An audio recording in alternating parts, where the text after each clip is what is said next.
We now know a lithium-ion battery in an e-bike was to blame for a fire in a dorm at the ASU Polytechnic campus.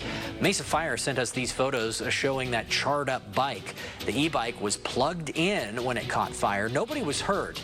Students are back in their dorms tonight. Thanks. Now, a fire at an ASU dorm room is being blamed on an e-bike. This happened at the Polytechnic campus in Mesa. Crews were called out to a residence hall at the Phoenix Mesa Gateway Airport overnight and found this charred e-bike inside one of the rooms. A security guard used a fire extinguisher to put out the flames. No one was hurt, but firefighters say this is an important reminder to be extra careful charging anything that uses one of those lithium-ion batteries. If you charge it on a cable or a charging device that wasn't provided by the manufacturer. On a dorm fire overnight at ASU's Polytechnic campus in Mesa. Firefighters say it was caused by a lithium-ion battery on an e-bike. The fire broke out in a room on the 3rd floor. Crews say the e-bike was plugged into the wall and the fire started. Firefighters put out the fire before it could spread. Students were evacuated, but no one was hurt. Firefighters stayed on the scene to make sure that battery did not reignite. A dorm fire last week on ASU's Polytechnic campus in Mesa. Firefighters say that it was caused by a lithium-ion battery on an e-bike. So we're now told that the bike was plugged when the fire started. I guess that's how the fire sparked. So firefighters put it out, of course, before it could spread. But students were evacuated. The good thing is here that nobody was hurt in any of this. Yeah, so if you've got those scooters, you know, the bikes, a lot of those little vehicles and other things use those lithium-ion batteries. So it's important to be careful when you have them because, as we just saw, they can get dangerous, they can catch fire. And then once they catch fire, Danielle, they're tough for firefighters to put out, right? So what do you have for us there in Mesa? Yeah, good morning. So this is definitely top of mind, especially for the fire departments here throughout the valley and right here at the Mesa Fire Department. This is, you know, we're evolving. Everything is now becoming battery operated. So all of the fire departments, they're the ones who have to figure it out if something unfortunately does happen. So we have Captain Jim Barnhart with us this morning, and you are the man when it comes to this subject matter. You know it all.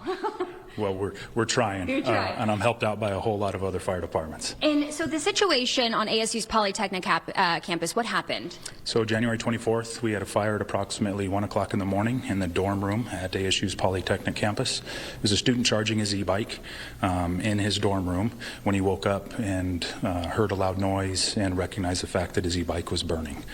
He was able to get out. His path of egress wasn't blocked by the e-bike, and crews from Queen Creek, Mesa, and Gilbert responded, as well as ASU PD. Got the bike out of the dormitory and then put it in a safer state, and then ultimately supported the scene and turned it over to ASU's fire marshal. And Captain, what have you guys had to deal with? Because batteries are now, even in car accidents with the EVs, a lot on the roads now. What have you guys had to do in transferring to being able to put out these types of fires? Well, we looked for guidance from industry leaders such as Underwriters Laboratories, other fire departments around the nation such as FDNY. We constructed our policies and procedures here locally, giving our crews across Maricopa County best practices. And then we kind of played catch up a little bit. We started to provide additional training to our hazmat companies and give them additional tools and equipment to mitigate these problems, as well as manage ongoing operational training for all of the response crews that aren't necessarily hazardous materials technicians. And then take it a step further, we trained all of our Valley Command officers in best practices and how to manage and how to turn the scene over and what agencies we have to kind of activate and help provide guidance to us.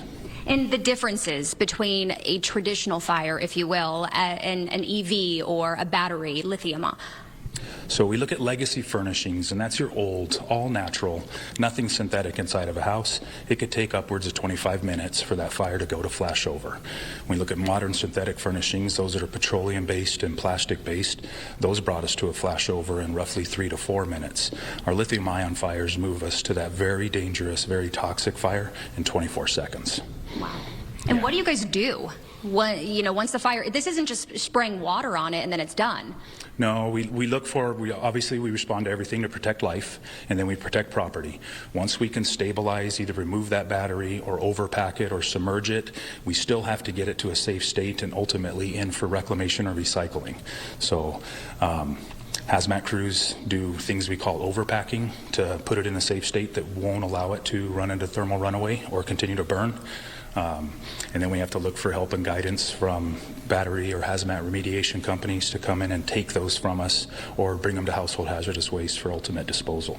Thank you, Captain. We appreciate it. Yeah, so a lot happening here at the Mesa Fire Department. I know they do training all throughout the valley for Maricopa County, all those fire departments here, just to be prepared, because this is where we're headed. Everything is battery operated. So yeah, and we have just a little tiny bit of time, Danielle. Can you ask him specifically what it is in that battery that burns?